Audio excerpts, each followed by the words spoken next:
Assalamualaikum warahmatullahi wabarakatuh. Perkenalkan, nama saya Penti Oktavia. Berjumpa lagi dalam video pembelajaran matematika pembelajaran jarak jauh SMP kelas 8 semester genap. Baik, pada kali ini kita akan mempelajari apa? Yaitu materi statistika. Nah, pada pertemuan pertama kita akan mempelajari mengenai analisis data.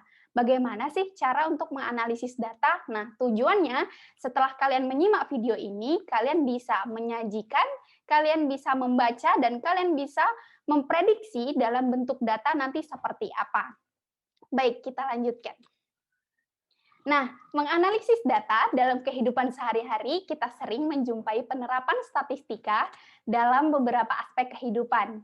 Pengumpulan data tentang minat siswa misalnya, dalam pemilihan bakat minat gitu ya. Selanjutnya ada ukuran sepatu atau bahasa serta data tentang kepadatan penduduk dapat dijadikan dengan mudah menggunakan ilmu statistika. Dengan statistika, data-data yang diperoleh itu dapat disajikan dalam bentuk tabel, diagram, dan juga bentuk lainnya yang mempermudah untuk menganalisisnya. Oke, contoh yang pertama. Bagaimana cara kita membaca data dalam grafik tersebut? Ya, di situ sudah terlihat ya, grafik jumlah hasil tangkapan atau diagram batang hasil perikanan tahun 2003 sampai 2008. Nah, di situ ada jenjang tahun dan jumlah dalam satuan ton. Dari diagram batang di samping, dapat dilihat bahwa hasil perikanan terendah dicapai pada tahun 2004, yaitu sebanyak 2.000 ton. Sebaliknya, hasil perikanan tertinggi dicapai pada tahun 2007, yaitu sebanyak 5.000 ton. Kenaikan tertinggi dicapai pada tahun 2006 sampai 2007, yaitu mencapai 2.500 ton. Baik, perhatikan gambar diagram garis yang terdapat di Puskesmas Desa Sukamakmur berikut ini. Nah, pada grafik tersebut ada rentang tahun, ada rentang banyaknya bayi yang lahir. Nah, pada tahun 2001 di situ ada titik 7 ya angkanya, berarti pada tahun 2001 banyak bayi yang lahir sebanyak 7 bayi gitu ya. Nah, dari diagram di samping menunjukkan bahwa pada tahun 2001 terdapat 7 kelahiran, pada tahun 2002 sebanyak 10 kelahiran, dan seterusnya. Seperti pada grafik yang bisa kalian lihat gitu ya. Nah, di situ ada penaikan setiap tahunnya dari 2001 sampai 2008 seperti apa.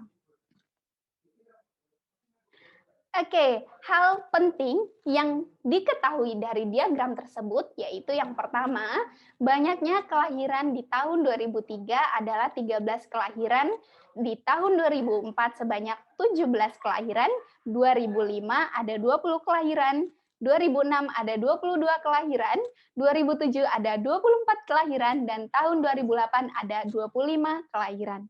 Lalu yang kedua, pada tahun berapakah jumlah kelahiran paling tinggi? Jawabannya adalah pada tahun 2008. Pada tahun berapakah jumlah kelahiran paling rendah? Yaitu pada tahun 2001, seperti pada tabel pada grafik yang ada di gambar tadi. Tinggi. Nah, kita lihat pada grafik di sini. Nah, di sini sudah ada tahun-tahunnya ya. Di sini tahun dan di sini banyaknya bayi yang lahir. Nah, di sini kita lihat titik yang paling tertinggi adalah titik 25. Nah, di sini kita lihat tahunnya berapa? Berarti berada di tahun 2008. Berarti banyaknya kelahiran yang memiliki titik tertinggi atau nilai yang terbesar yaitu berada pada tahun 2008. Lalu pertanyaannya, tahun berapakah yang memiliki banyak bayi yang lahir paling sedikit? Nah, kita lihat yang ini tadi paling tinggi, kita lihat yang titik paling rendah itu berada di angka 7 ya. Nah, angka 7 itu berada di tahun berapa? Tahun 2001. Nah, berarti tahun 2001 adalah tahun yang memiliki banyak kelahiran yang paling sedikit. Terus yang ketiga, berdasarkan grafik tersebut, perkirakan dan jelaskan banyak kelahiran pada tahun 2005. Baik, kita perhatikan untuk tahun 2005 di sini.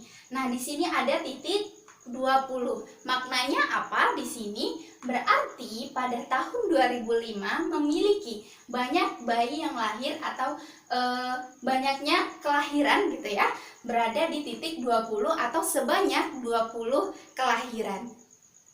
Nah, selanjutnya yang keempat, dapatkah kita simpulkan bahwa pada tahun 2008 penduduk Desa Sukamakmur bertambah 25 dibandingkan tahun 2007? Nah, pernyataannya apakah benar dapat kita simpulkan bahwasanya pertambahan banyak kelahiran bayi gitu ya pada tahun 2008 itu tuh sebanyak 25 bayi dibandingkan tahun 2007 gitu ya. Nah, kita lihat pada grafiknya.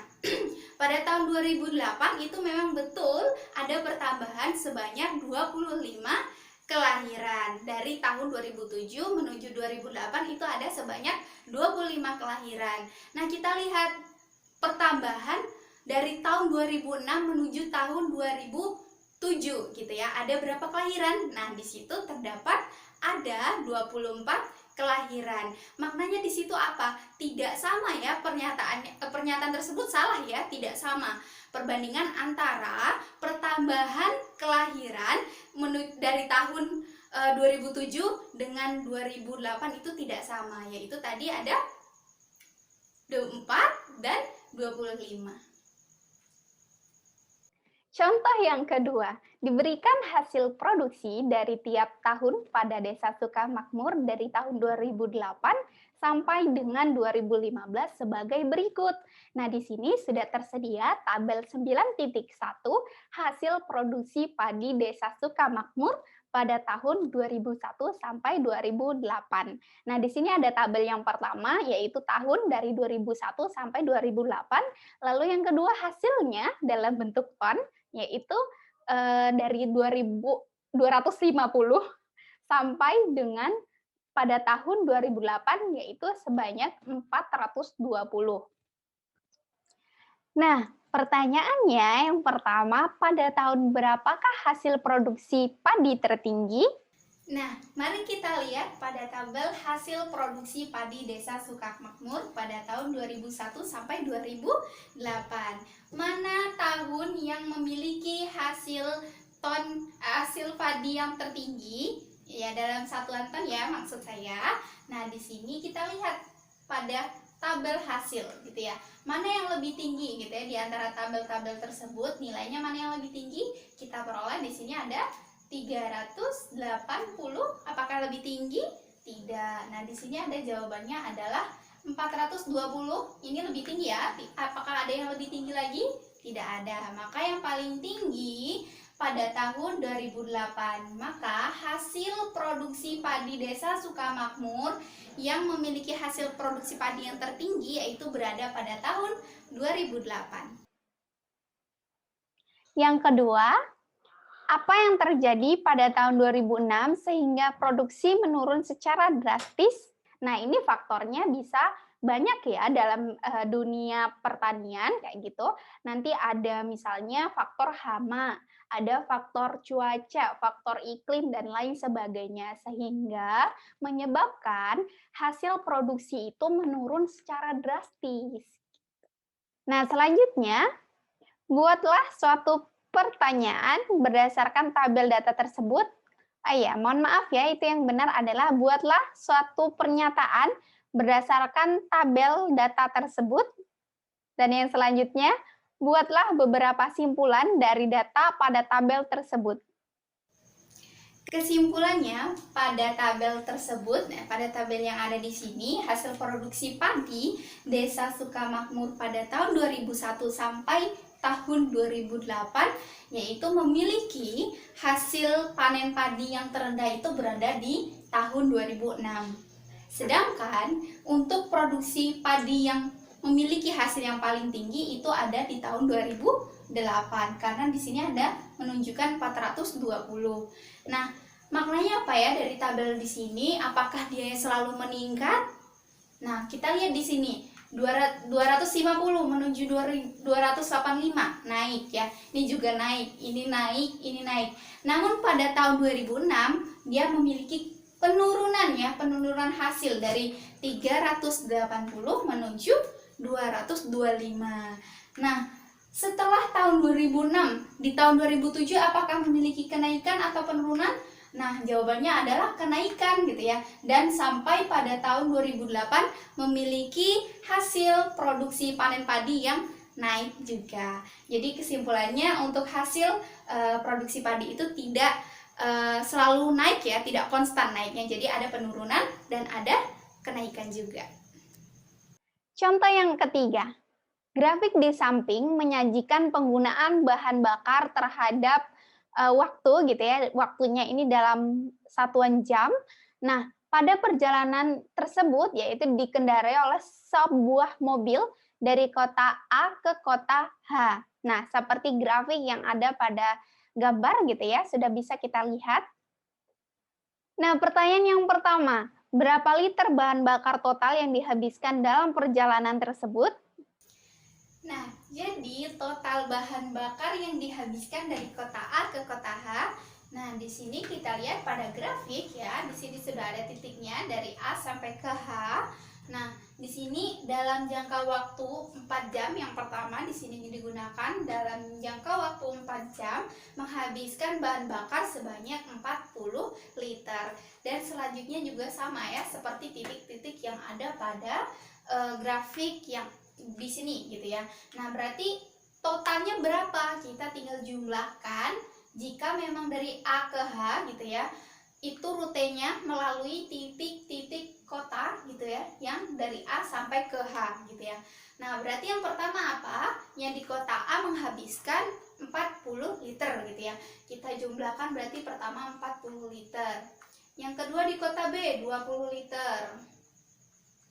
Di kota C 20 liter juga. Kita tambah lagi, kota D berapa? Ini setengahnya, maka 10 liter. Di kota E berapa? 60 liter. Kota F setengahnya berarti 50 liter. Selanjutnya di kota G 40 liter.